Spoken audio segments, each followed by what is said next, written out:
Hello everyone, कैसे हैं आप सब लोग। लैंडमार्क केस लॉ सीरीज में आज जिस केस के बारे में मैं बात करने वाला हूं, इस केस का नाम है Indian young lawyers association versus state of Kerala. And this case is also popularly known as Sabarimala temple case. तो सबरीमाला टेम्पल केस के बारे में हमने ज़रूर सुना होगा और काफ़ी न्यूज़ में था, मीडिया में था ये केस, और इस केस को काफ़ी जगह रिपोर्ट किया गया था। लेकिन अब जरा ये डिस्कस करते हैं कि इस केस के फैक्ट्स क्या थे, इस केस में क्या क्या आर्ग्यूमेंट्स हुए थे, सुप्रीम कोर्ट का जजमेंट क्या आया था, और क्या बेस था जिसके बेसिस पे, क्या रीज़न था जिसके बेसिस पर एक तरीके से कुछ रूल्स प्रिस्क्राइब किए गए थे कि मंदिर में कौन एंटर कर सकता है और सबरीमाला मंदिर में कौन एंटर नहीं कर सकता। तो इन सारी बातों को जानते हैं, डिस्कस करते हैं आज के इस सेशन में। तो इस सेशन बहुत इंपॉर्टेंट होने वाला है एंड आई रियली होप कि इस वीडियो को देखने के बाद आपको कोई डाउट कंफ्यूजन नहीं रहेगा about this case. But video शुरू करने से पहले मैं आपके साथ एक इंपॉर्टेंट इन्फॉर्मेशन शेयर करना चाहता हूं कि अगर आप लोग जुडिशरी की प्रिपरेशन कर रहे हैं तो जुडिशरी एग्जाम 360 इस यूट्यूब चैनल पे आप लोग मेरे जुडिशरी के लाइव लेक्चर्स जो हैं वो डेली अटेंड कर सकते हैं। तो यहाँ पे आप मेरे डेली लाइव सेशन अटेंड कर सकते हैं, मुझसे डाउट पूछ सकते हैं और बहुत कुछ नया सीख सकते हैं। ऑलराइट, चैनल का लिंक जो है मैं डिस्क्रिप्शन में दे दूंगा। इसके साथ साथ अगर आप लोग अनअकैडमी का कोई प्लस सब्सक्रिप्शन परचेज करने का प्लान कर रहे हैं, किसी भी कोर्स का, किसी भी सब्जेक्ट का, तो आप लोग मेरा कोड यूज़ कर सकते हैं and my code is SAVY10। This is my code.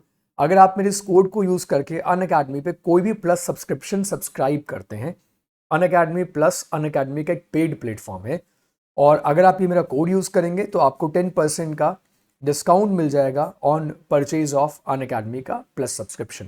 Unacademy पे मेरा लिमिटेशन का फुल कोर्स अवेलेबल है, इसके अलावा CPC का जो मेरा कोर्स है वो भी ऑन गोइंग है। अगर आप अनअकैडमी पे मेरे और भी लेक्चर्स, फ्री लेक्चर अटेंड करना चाहते हो तो इस वीडियो के डिस्क्रिप्शन में आपको मेरी अनअकैडमी की प्रोफाइल मिल जाएगी। तो उस अनअकैडमी की प्रोफाइल पे क्लिक करके आप मेरी अनअकैडमी पे, अनअकैडमी की ऐप पे आप मेरे फ्री लेक्चर्स जो हैं वो आप देख सकते हैं। इसके साथ साथ ये अनअकैडमी प्लस के कुछ एडवांटेजेस हैं जो आपके सामने हैं, और ये अनअकैडमी प्लस के प्राइसिंग प्लान है। These are the pricing plans of Unacademy and this is my code SAVY10, ये मेरा कोड है। अगर आप इस फीस स्ट्रक्चर के साथ में इस कोड को यूज़ करोगे तो आपको 10% का डिस्काउंट मिल जाएगा। तो आप अपनी कन्वीनियंस के अकॉर्डिंग अनअकैडमी पे कोई भी सब्सक्रिप्शन जो है वो चूज़ कर सकते हो। अनअकैडमी पे इसके साथ साथ आप मेरी फ्री क्लासेस भी अटेंड कर सकते हो। तो अनअकैडमी पे जो मेरी फ्री स्पेशल क्लास होती है, इसके लिए आपको सिंपली क्या करना है, वीडियो के डिस्क्रिप्शन में मेरी अनअकैडमी प्रोफाइल का लिंक है, उस पर क्लिक करके अनअकैडमी में मुझे फॉलो कर लीजिए ताकि आपको मेरी आने वाली सारी फ्री स्पेशल क्लासेस की नोटिफिकेशन मिलती रहे। स्पेशल क्लास में आप पोल में पार्टिसिपेट कर सकते हैं, डाउट पूछ सकते हैं, लेक्चर के नोट्स भी डाउनलोड कर सकते हैं। ऑलराइट, तो चलिए अब आते हैं हमारे टॉपिक के ऊपर, अब आते हैं हमारे केस के ऊपर कि एग्जैक्टली सबरीमाला टेम्पल केस जो था वो कैसे उसकी शुरुआत हुई, कैसे उसकी शुरुआत हुई, क्या वो केस है। इन सारी बातों को अब हम लोग डिस्कस करते हैं। So let's get started, let's talk about the case. और केस के बारे में बात करने से पहले एक लास्ट इन्फॉर्मेशन मैं आपको देना है यहाँ पे, ये भी चाहूँगा कि आप लोग अगर टेलीग्राम पे मुझसे कनेक्ट करना चाहते हैं, क्योंकि आप में से काफ़ी लोग पूछते हैं टेलीग्राम चैनल के बारे में, so you can connect with me on Telegram and here is a Telegram channel Sanyog Vyas judiciary. This is where you can find me on Telegram. चलो अब सीधे आते हैं हमारे केस के ऊपर। तो सबसे पहले बात करते हैं कि ये जो सबरीमाला मंदिर का जो केस है, इसकी शुरुआत कैसे हुई है।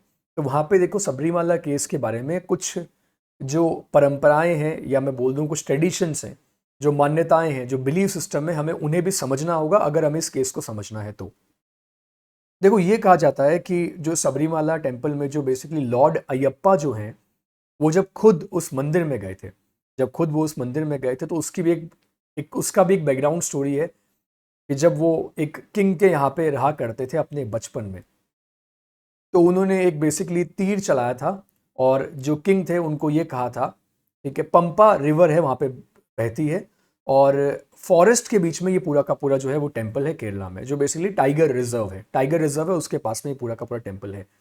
तो उन्होंने एक तीर चलाया था और तीर चला के ये कहा था कि जहाँ पे ये तीर गिरा है, जो एरो है बेसिकली वो गिरा है, वहाँ पे आपको एक टेम्पल बनाना है, वहाँ पे आपको एक टेम्पल बनाना है, ठीक है। और लॉर्ड अयप्पा जब खुद कहते हैं कि जब वो खुद उस मंदिर में गए थे, तो मंदिर में जाने से पहले उन्होंने 41 डेज का ब्रह्मचार्य फॉलो किया था। लॉर्ड अयप्पा जब खुद उस मंदिर में गए थे, और यू कैन से सेलिबेसी को उन्होंने फॉलो किया था पूरी तरीके से। सो 41 डेज का तप उन्होंने किया था और उसके बाद वो उस मंदिर में गए थे। और लॉर्ड अयप्पा के बारे में ये भी कहा जाता है कि वो बेसिकली एक ब्रह्मचारी हैं। Is a Brahmachari, is a नास्तिक ब्रह्मचारी, और ये कहा जाता है कि वो शिव और विष्णु जो हैं वो उनके बेटे हैं। टू मेल गॉड्स, ठीक है, शिव एंड विष्णु, ठीक है। और विष्णु यहाँ पे जब विष्णु जी का कहते हैं मोहिनी जब उनका रूप हुआ था तब शिव एंड मोहिनी अल्टीमेटली कौन है यहाँ पे, विष्णु भगवान है। तो ये कहा गया कि उनका बेसिकली उन्हीं के बेटे हैं लॉर्ड अयप्पा, जिन्हें एक तरीके से ब्रह्मचारी कहा जाता है। सो ये एक रीजन है, ये वहां के लोगों का बिलीव है कि वो ब्रह्मचारी हैं। भगवान जो है वो खुद एक 41 डेज का क्या करते हैं, 41 डेज का उन्होंने ब्रह्मचार्य फॉलो किया था और उसके बाद वहां पे जाके उन्होंने उस मंदिर में जाके बेसिकली वो उन्होंने अपनी जगह बनाई थी और कहते हैं कि भगवान उस मंदिर में रहते हैं, लॉर्ड अयप्पा उस मंदिर में रहते हैं। सो 1955 एंड 1956 में दो नोटिफिकेशन आए थे ट्रावनकोर देवासम बोर्ड की तरफ से, जिसने बेसिकली प्रोहिबिट कर दिया था entry of women aged between 10 to 50 years. तो बेसिकली मैं आपको ये बताना चाहूंगा कि यहाँ पे जो नोटिफिकेशन आया था, इस नोटिफिकेशन ने कोई एज ग्रुप वैसे प्रिस्क्राइब नहीं किया था। सिंपली ये राइट किसको दे दिया था, ये राइट नोटिफिकेशंस आ गए थे उसके बाद में ये राइट मंदिर को दे दिया था कि मंदिर डिसाइड कर सकता है ट्रेडिशंस के अकॉर्डिंग कि मंदिर में कौन एंटर करेगा कौन एंटर नहीं करेगा। यहाँ पे जो लॉर्ड अयप्पा मंदिर के बारे में बात हो रही है, सबरीमाला मंदिर के बारे में जब हम लोग बात कर रहे हैं, तो यहाँ पे जो लोग लॉर्ड अयप्पा के मंदिर में जाते हैं वो लोग भी 41 डेज का ब्रह्मचार्य फॉलो करते हैं। एक अलग तरीके के कपड़े पहनते हैं, व्हाइट एंड ब्लू कलर के होते हैं, ठीक है। और उस 41 डेज के टाइम में वो अपनी वाइफ से, अपने पार्टनर से भी दूर रहते हैं, पूरा 41 डेज का ब्रह्मचार्य फॉलो करते हैं और उसके बाद वो मंदिर में जाते हैं। तो उन लोगों को भी अयप्पा कहा जाता है, यहाँ पे कहा जाता है। तो बेसिकली अब ये एक रूल आ गया यहाँ पे, जिस रूल के बारे में मैं बात कर रहा हूँ 1965 में आपको बता रहा हूँ, इसका रूल 3B, जिसने बोल दिया Kerala Hindu place of public worship authorization of entry rules 1965। और ये कहा गया कि लीगली बैन कर दिया the entry of women above the age of 10 and below the age of 50 at the Sabarimala temple. तो बेसिकली जो फीमेल डिवोटीज हैं उनकी एंट्री को बंद कर दिया गया कि सिर्फ मेल डिवोटी ही मंदिर में जा सकते हैं, ठीक है, सिर्फ वही क्या कर सकते हैं, मंदिर में जा सकते हैं। तो इसको पहले एक और केस यहाँ पे आया था, Mahendran versus the secretary Travancore Devaswom board, जिसमें इसको चैलेंज किया गया था, जिसमें इन नोटिफिकेशंस को ही चैलेंज किया गया था। नाउ अब यहाँ पे मैं बात करता हूँ कि क्या आर्ग्यूमेंट्स थे, क्यों फीमेल की एंट्री मंदिर में अलाउ नहीं की जा रही थी। सो आर्ग्यूमेंट्स बाय द पिटिशनर यहाँ पे क्या थे और रिस्पोंडेंट के क्या आर्ग्यूमेंट थे वो भी समझ लीजिए। पिटिशनर के आर्ग्यूमेंट ये था कि रिलीजियस डिनोमिनेशन जो है, not only the practices followed by the denomination should be different but it's administration should also be distinct and separate. ये कहा गया कि रिलीजियस डिनोमिनेशन जो है उसकी जो प्रैक्टिस है वो डिफरेंट होनी चाहिए, बट उसका जो एडमिनिस्ट्रेशन है should also be distinct and separate. और ये कहा गया that since the administration of the temple attached to the Devaswom board is centralised, it can not attain a distinct identity of a separate religious denomination। तो ये कहा गया। अब देखो यहाँ पे एक सोचने वाली बात मैं आपको बताता हूं जो बहुत आपको समझना चाहिए इस केस के बारे में, कि लॉर्ड अयप्पा के और भी बहुत सारे टेम्पल्स हैं इंडिया में, ठीक है, ये कोई एक ही टेम्पल नहीं है, लेकिन सिर्फ सबरीमाला टेम्पल जो है ये एक ही स्पेसिफिक ऐसा टेम्पल है जिस टेम्पल में फीमेल की एंट्री अलाउड नहीं है। तो और जितने भी टेम्पल है लॉर्ड अयप्पा के जितने भी टेम्पल्स हैं ऑल ओवर इंडिया, उन सब में फीमेल एंट्री अलाउड है। लेकिन ये एक ऐसा स्पेसिफिक टेम्पल है जिसमें कि 10 to 50 के बीच की जो फीमेल है उनकी एंट्री यहाँ पे अलाउड नहीं है। तो अब ये आर्ग्यूमेंट दिया गया कि यहाँ पे ये बात तो सच है कि कॉन्स्टिट्यूशन में कहा गया है कि रिलीजियस डिनोमिनेशन जो है आप उसको अपने हिसाब से मैनेज कर सकते हैं, लॉ जो है वो कभी भी रिलीजन में इंटरफेयर नहीं करेगा। लेकिन यहाँ पे ये कहा गया कि एक पर्टिकुलर टेम्पल के लिए अलग सिस्टम नहीं होना चाहिए। साथ ही कहा गया since the administration of the temple attached to the Devaswom board is centralised, it can not attain a distinct identity of a separate religious denomination. उसको हम एक सेपरेट रिलीजियस डिनोमिनेशन कंसीडर नहीं कर सकते, इसलिए उनके अलग से रूल नहीं बन सकता। और ये कहा गया कि जो डिफरेंस है in practice carried out in Hindu temples cannot be considered as a separate religious denomination। आप अलग अलग मंदिरों में और वो मंदिर किसके हैं? लॉर्ड अयप्पा के जो टेम्पल्स हैं उनमें आप अलग अलग सिस्टम डेवलप नहीं कर सकते, क्योंकि सिर्फ एक ही ऐसा टेम्पल है जहां पे फीमेल की एंट्री अलाउड नहीं है, बाकी सारे टेम्पल्स में अलाउड है। साथ ही ये भी कहा गया कि ये जो डिस्क्रिमिनेशन है बेसिकली ये वॉलेशन करता है किसका? आर्टिकल 14 का, आर्टिकल 15 का, और साथ ही साथ ये भी कहा गया कि आर्टिकल 17 का भी वॉलेशन कर रहा है। और ये कहा गया कि फीमेल की साइड से क्या हो रहा है, एक तरीके से अनटचेबिलिटी वाला जो आर्टिकल 17 में ग्राउंड है उसको यहां पे रखा गया अपनी पिटिशन में, पिटिशनर की तरफ से।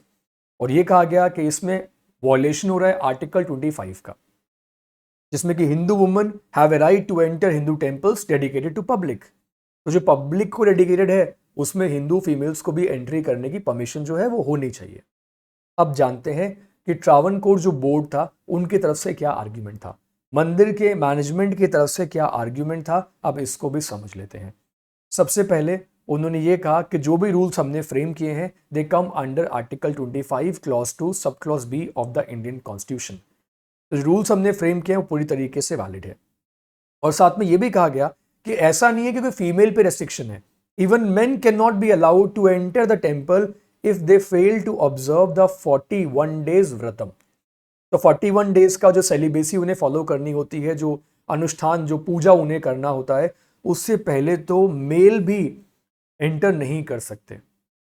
मंदिर में एंटर करने के लिए ऐसा नहीं है कि सिर्फ फीमेल्स के लिए रूल है, मेल के लिए भी रूल्स है। और यह भी कहा गया कि यहाँ पे जो अयप्पा हैं, अयप्पा कौन है? बेसिकली लॉर्ड अयप्पा के जो फॉलोअर्स हैं उन्होंने कहा कि हमें एक डिफरेंट कैटेगरी ट्रीट किया जाए। उन्होंने ये कहा कि हमें एक डिफरेंट कैटेगरी ट्रीट किया जाए, और ये कहा that it is for the sake of pilgrims who practice celibacy that young women are not allowed in the Sabarimala temple. तो इसके लिए उन्होंने कई रीजंस दिए, जैसे कि उन्होंने बताया कि लॉर्ड अयप्पा जो थे उन्होंने खुद 41 डेज की सेलिबेसी ब्रह्मचार्य को फॉलो किया था, उसके बाद खुद वो उस मंदिर में गए थे, वो खुद उस मंदिर में गए थे। और एक हमारी एक ट्रेडिशन चला आ रहा है इतने सालों से ट्रेडिशन चला आ रहा है, और इसी ट्रेडिशन को हम लोग आगे क्या कर रहे हैं, जो हमारा बिलीव है इसको हम आगे कंटिन्यू कर रहे हैं। ठीक है, और ऐसा नहीं है कि सिर्फ फीमेल को यहाँ पे एंट्री अलाउड नहीं है, मेल को भी एंट्री अलाउड नहीं है अगर वो 41 डेज का जो व्रतम है उसको पूरा नहीं करते। और साथ ही साथ ये भी कहा गया that it is not a social discrimination but is only A part of essential spiritual discipline. तो ये कहा गया कि ये एक तरीके से क्या है, ये एक तरीके से इसेंशियल स्पिरिचुअल डिसिप्लिन है, इसी वजह से अलाउ नहीं कर रहे हैं। राइट, अब सुप्रीम कोर्ट का यहाँ पे क्या जजमेंट आया? सबसे पहले सुप्रीम कोर्ट जजमेंट यहाँ पे ये आया, the devotee of lord Ayyappa are Hindus and do not constitute a separate religious denomination. क्योंकि अगर उन्हें सेपरेट रिलीजियस डिनोमिनेशन कंसीडर कर लिया जाएगा तो वो अपने रूल्स जो हैं वो फ्रेम कर सकते हैं।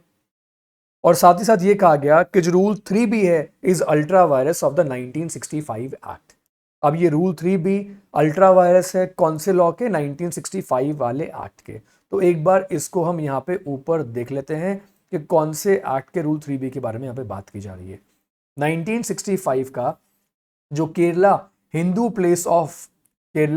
Place of public worship authorization of entry act 1965, और इसी एक्ट ने रूल्स बनाने की परमिशन दे रखी थी। और ये जो रूल 3B था, rule 3B of the Kerala Hindu places of public worship authorization of entry rules 1965।